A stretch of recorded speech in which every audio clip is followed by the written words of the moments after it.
Hey guys, video service information here. Today we're looking at a 2015 Subaru WRX.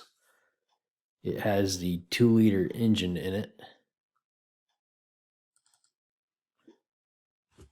The customer had thought he ran it out of oil and the motor seized up. But the vehicle was towed into the shop and we didn't see any signs of it running out of oil or anything. It did turn over very hard.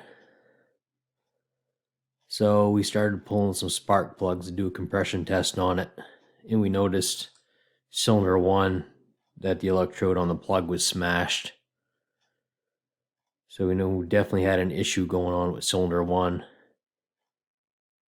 So I stuck my borescope down in cylinder 1 and you can see here that it dropped the valve and damaged the top of the piston. You see all these broken pieces here down in the corner where the valve smashed the top of the piston.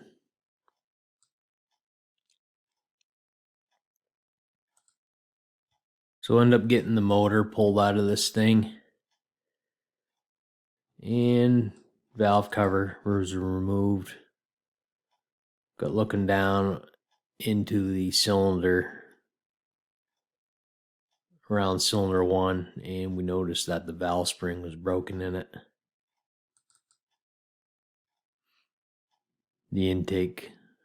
On the intake side, cylinder 1, you can see the stem here is bent. Part of the rocker arm is down here laying on the exhaust cam. You can see what's left of the spring here in this image. Got another one here for you. There's the other half of the spring and it was lodged up against that cam, the exhaust cam also.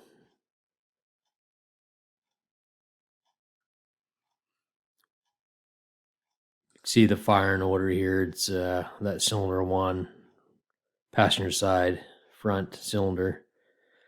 Went ahead and stuck the borescope on cylinder 3 too.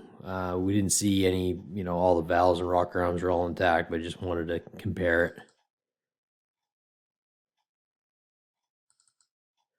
Didn't see any issues with cylinder 3. It looked normal.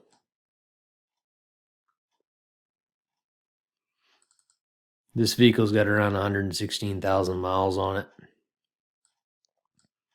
Got looking at the clutch on it. It looks like it's had a few hot suppers. You can see the heat marks on it here.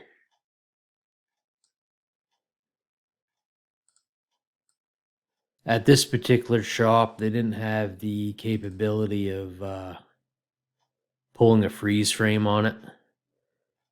But was kind of curious. Usually on the freeze frame, depending on the scan tool you're using, you can see the last RPM to see what this thing was tacking before the valve spring broke. It is possible with 116,000 miles on it that we just got a material failure of the valve spring. Or it is also possible that this thing was over revved and caused the valve spring to break on it. So we get catastrophic damage, as you can see here, with the piston and all this metal throughout the engine. So this thing here is going to be definitely more cost effective just to replace the whole engine on this.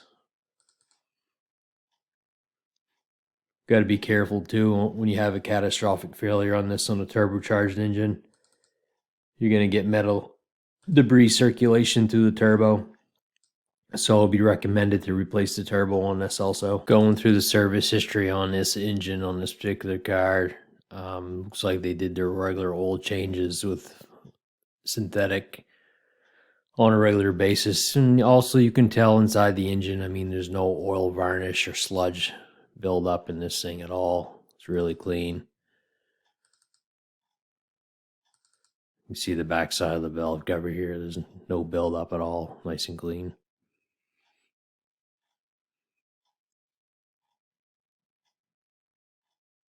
So we know definitely wasn't a maintenance issue on this particular engine. Just could be an isolated failure to that cylinder 1 intake valve spring, or we got a situation where it was over revved and it broke a valve spring. Hey, thanks a lot guys for watching, and don't forget to subscribe and hit the bell so you'll get notified every time I put new videos up. Thanks and have a nice day.